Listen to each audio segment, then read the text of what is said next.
নামাজের বাইরে এবং ভেতরে মোট ১৩ ফরজ।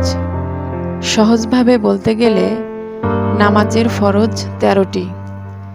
নামাজ শুরু হওয়ার আগে অর্থাৎ নামাজের বাইরে ৭ ফরজ এবং নামাজ শুরু হওয়া থেকে শেষ পর্যন্ত অর্থাৎ নামাজের ভেতরে ৬ ফরজ।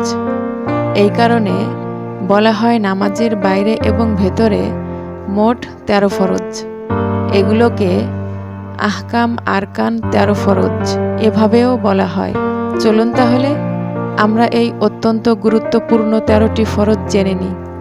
আমরা প্রথমেই জেনে নেব নামাজের বাইরের ৭ ফরজ। নাম্বার ১, শরীর পবিত্র থাকতে হবে। নাম্বার ২, পোশাক পবিত্র থাকতে হবে। নাম্বার ৩, নামাজের জায়গা পবিত্র থাকতে হবে। নাম্বার ৪, সতর ঢাকতে হবে।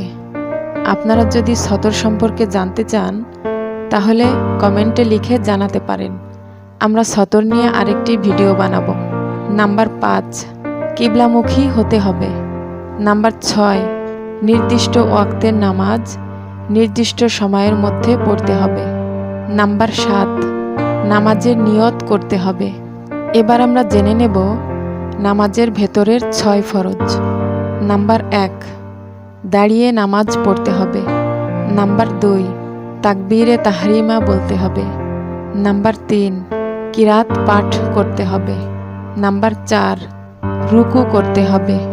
নাম্বার ৫, সিজদা ২টি দিতে হবে।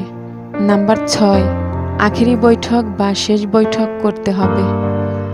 সম্মানিত মুসলিম ভাই ও বোনেরা, নামাজের এই ১৩টি ফরজের মধ্যে যে কোনো একটি ছুটে গেলে নামাজ হবে না, সেক্ষেত্রে পুনরায় নামাজ পড়তে হবে।